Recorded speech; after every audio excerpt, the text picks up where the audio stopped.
You didn't actually think we'd just let you walk in here, did you? Yeah, we did. We're looking for survivors. Well, you found some. It's a bitch, ain't it? Take him out! The upcoming Spec Ops: The Line hardly seems related to the rest of the tactical shooter series which shares its name. That's just as well, since other than the license and its basic tactical shooter DNA, it's doing something very different in regards to telling a story.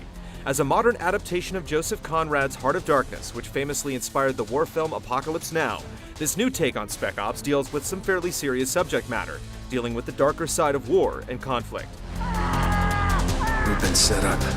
Games adapting literary works can be hard to take seriously. To claim that the game Dante's Inferno, for example, was based on the epic poem was obviously a little bit of a stretch, but from our extended early look at the game, it feels exploring man's frightening potential for heinous acts of cruelty and violence within a story-driven first-person shooter just might be worth a shot. Don't stand there, run! The basic story setup is that the wealthy desert city of Dubai has been ruined and buried by catastrophic sandstorms. You take on the role of Martin Walker, voiced by Nolan North, joined by two capable comrades, and sent in to find out what happened to an army colonel named John Conrad, who refused to evacuate. You'll soon find out that things have gotten strange, with bizarre displays of brutality and chaos seemingly on display everywhere you look. It's strongly suggested that Conrad himself may not have stayed behind for strictly humanitarian motives. Any sign of Conrad in all this? No, none that I've seen. I heard rumors that he's still alive, but if that's true, he's in hiding somewhere. The established order seemed to have gone completely out the window, and outlaws, stranded civilians, and US military personnel are all in the confusing mix together, and they don't always play nice. As you try to infiltrate the city and piece it all together, you can expect plenty of people to shoot at you. You will, of course, be returning fire. Watch out for that runner! Here comes more of them! He's going for you!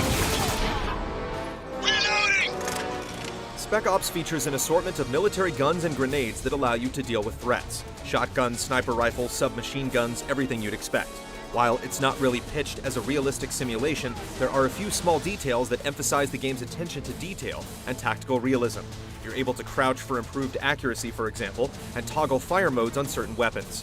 Your squad mates Lugo and Adams don't constantly rely on you for move here, do that orders, but you can order them to take out particular targets or deploy a flashbang should the situation call for it.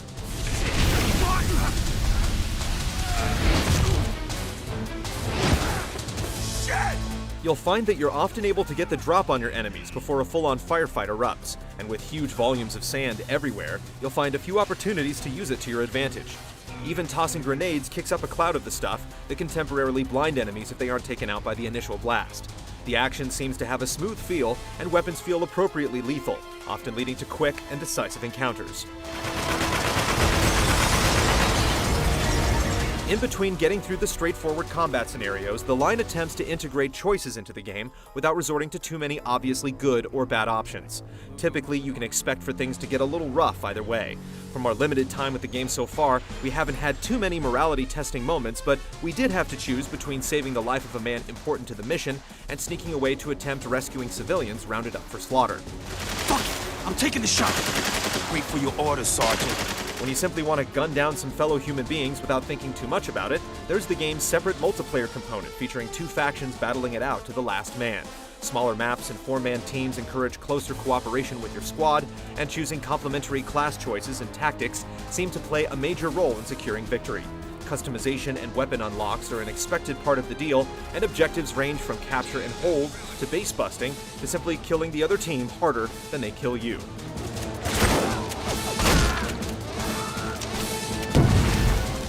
Spec Ops: The Line is certainly not throwing away the field manual when it comes to building a solid military shooter, with consideration toward all the expected modes and options. But the game makes it pretty clear that it's not afraid to try something different.